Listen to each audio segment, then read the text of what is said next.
Hello दोस्तों, तो जैसा कि आप सभी को पता है कि हमारे इस चैनल पे 10th क्लास के लिए सारे इम्पोर्टेंट क्वेश्चनों का सीरीज आ रहा है। तो उसी में का एक सीरीज उसी में का सब्जेक्टिव क्वेश्चन का जो कि बायोलॉजी विज्ञान के बहुत ही महत्वपूर्ण क्वेश्चनों का एक सीरीज लेकर के आए हैं, जिसको आप अगर देख करके जाते हैं तो जितने भी बायोलॉजी से क्वेश्चन पूछे जाएंगे सारे इसी से क्वेश्चन पूछे जाएंगे। तो चलिए शुरू करते हैं इस वीडियो को बिना देर किए हुए।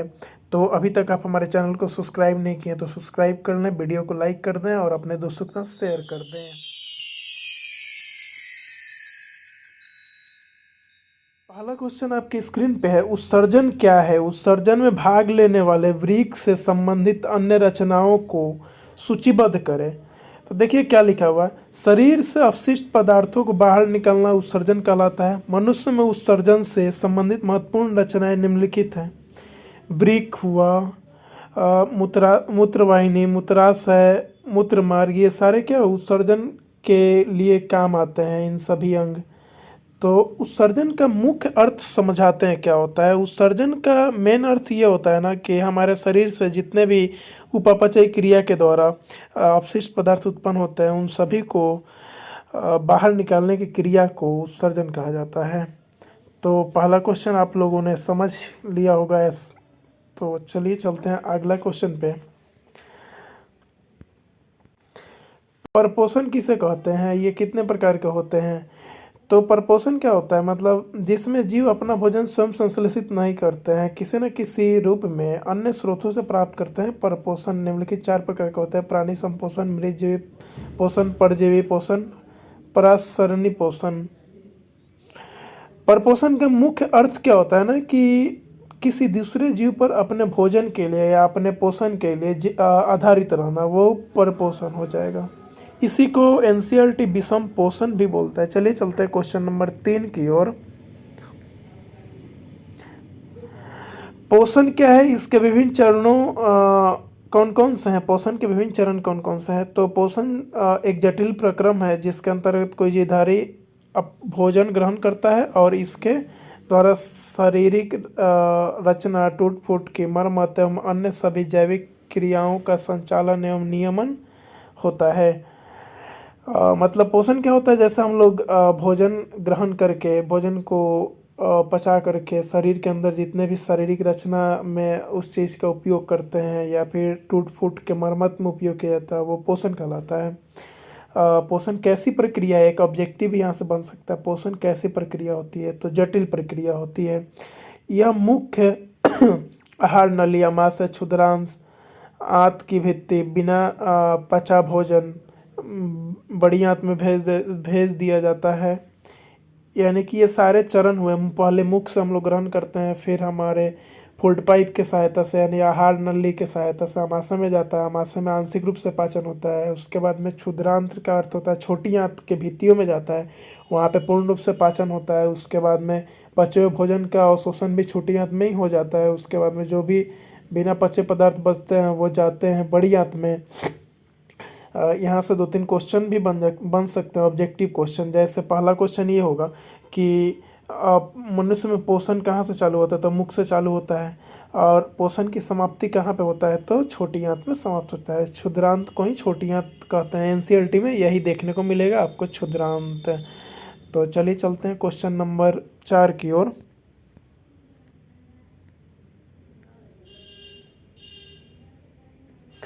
क्वेश्चन नंबर 4 आपकी स्क्रीन पे, स्वपोषण के लिए आवश्यक परिस्थितियों में कौन सी है उसके उत्पाद क्या है? तो स्वपोषी मतलब क्या होते हैं? जो हरे पेड़ पौधे होंगे। तो देखिए क्या लिखा हुआ, स्वपोषी हरे पौधे में पाया जाता है जो अपना भोजन स्वयं तैयार करते हैं। स्वपोषी पोषण के लिए प्रकाश संश्लेषण आवश्यक है। हरे पौधे सूर्य के प्रकाश की उपस्थिति में क्लोरोफिल नामक वर्णक से CO2 और जल द्वारा कार्बोहाइड्रेट का निर्माण करते हैं। इस क्रिया में ऑक्सीजन गैस बाहर निकलता है।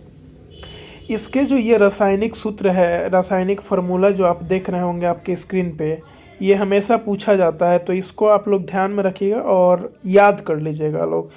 ये जो संतुलन कभी कभी क्या करता है ना कि ये संतुलन करने के लिए दे देता है।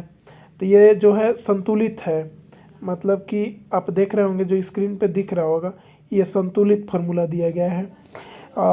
फार्मूला एक्चुअल में होता क्या है, तो CO2 होता है, CO2 H2O और सूर्य के प्रकाश की उपस्थिति में होगा तो क्या हो जाएगा, बनेगा C6H12O6 यानी कि कार्बोहाइड्रेट का निर्माण हो जाएगा। उसके बाद में H2O जल का निर्माण होगा, उसके बाद में O2 का निर्माण होगा।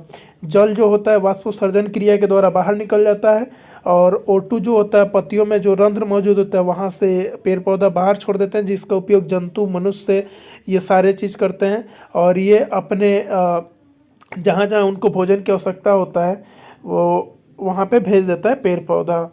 ये सारे खेल जो होता है सूर्य की प्रकाश की उपस्थिति में ही होता है। सूर्य अगर अनुपस्थित हो तो ये सभी कोई भी खेल मतलब कि प्रकाश संश्लेषण की क्रिया नहीं होगी।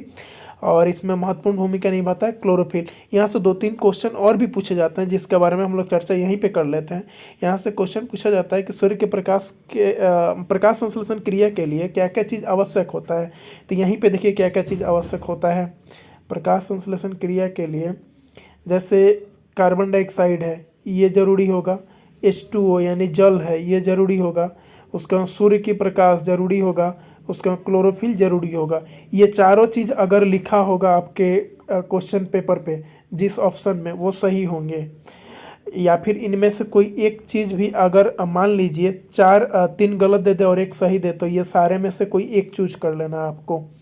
और इसका PDF लेना चाहते हैं तो नीचे लिंक मिल जाएगा, वहाँ पे आप ज्वाइन कर सकते हैं, या फिर मैं नीचे अपना WhatsApp नंबर दे दूंगा, उस पर आप मैसेज करके PDF मंगा सकते हैं फ्री ऑफ कॉस्ट। चलिए चलते हैं आगे की ओर। आगे क्या लिखा है, तो सूर्य की प्रकाश, क्लोरोफिल, कार्बन डाइऑक्साइड और जल स्वपोषी के लिए आवश्यक परिस्थिति हैं और इसके उत्पाद एक और क्वेश्चन पूछा जाता है यहाँ से कि प्रकाश संश्लेषण क्रिया के उत्पाद क्या है। तो C6H12 उत्पाद हो गया, H2O उत्पाद हो गया और O2 उत्पाद हो गया। ठीक है। C6H12 किसका रासायनिक सूत्र है, तो कार्बोहाइड्रेट ग्लूकोज जिससे आप लोग बोलते होंगे, और ये पानी यानी जल का, और ये O2 यानी ऑक्सीजन का। चलिए चलते हैं क्वेश्चन नंबर 5 की ओर। क्वेश्चन नंबर 5 आपकी स्क्रीन पे।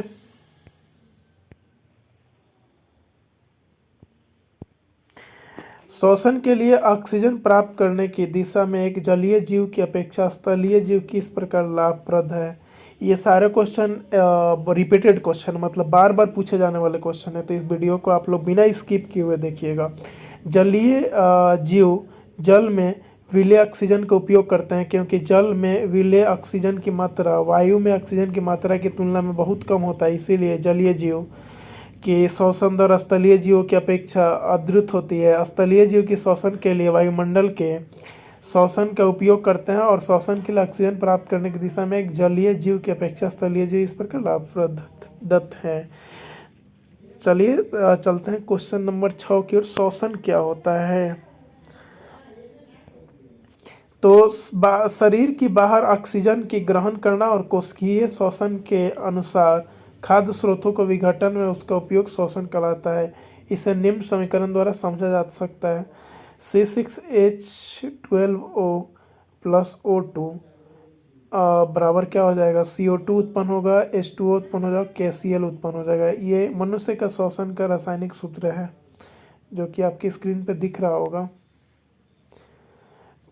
तो श्वसन क्या होता है, जैसे हम लोग बाहरी ऑक्सीजन को ग्रहण करके कोशिकीय श्वसन कराते हैं जिसके फलस्वरूप ऊर्जा भी उत्पन्न होता है, उसी को श्वसन कहते हैं। चलिए क्वेश्चन नंबर 7 की ओर आगे बढ़ते हैं हम लोग। स्वपोषण की आवश्यक शर्तें क्या हैं, इसके उत्पाद क्या हैं। तो स्वपोषण हमने अभी समझाया आप लोगों के लिए, स्वपोषण के लिए क्या क्या चीज़ जरूरी होता है। तो पर्णहरित क्लोरोफिल को ही हिंदी में कहते हैं। तो क्लोरोफिल की उपस्थिति चाहिए, कार्बन डाइऑक्साइड होना चाहिए यानी CO2 होना चाहिए, जल होना चाहिए यानी H2O होना चाहिए। ये सारे चीज़ क्या है प्रकाश संश्लेषण के लिए बहुत ही जरूरी होता है। पर्णहरित क्लोरोफिल सूर्य से विकिरण ऊर्जा के अवशोषण करते हैं जिसके द्वारा CO2 एवं H2O का स्थिरीकरण कर अपने भोजन कार्बोहाइड्रेट का निर्माण करते हैं। उत्पाद के रूप में ग्लूकोज यानी C6H12O6 O2 ऑक्सीजन और H2O बनता है। और ये स्टार्च में बदल जाता है। चलिए क्वेश्चन नंबर 8 की ओर आगे बढ़ते हैं। उच्च श्रेणी के जंतुओं में एक विशेष प्रकार की परिवहन तंत्र होता है जो ऑक्सीजन, कार्बन डाइऑक्साइड, पोषक तत्वों, हार्मोन उत्सर्जी पदार्थों या अन्य उपचयी क्रियाओं के फलस्वरूप विभिन्न पदार्थों को शरीर के एक भाग से दूसरे भाग में ले जाता है। उसे परिसंचरण तंत्र कहते हैं। इस तंत्र के 3 प्रमुख अवयव हैं। देखिए कौन कौन से प्रमुख अवयव हैं। तो रक्त या रुधिर, हृदय, रक्त वाहिनी, ये सारे जो है ना, ये रक्त परिसंचरण के अवयव हैं। इन्हीं के सहायता से रक्त परिसंचरण वर्क करता है।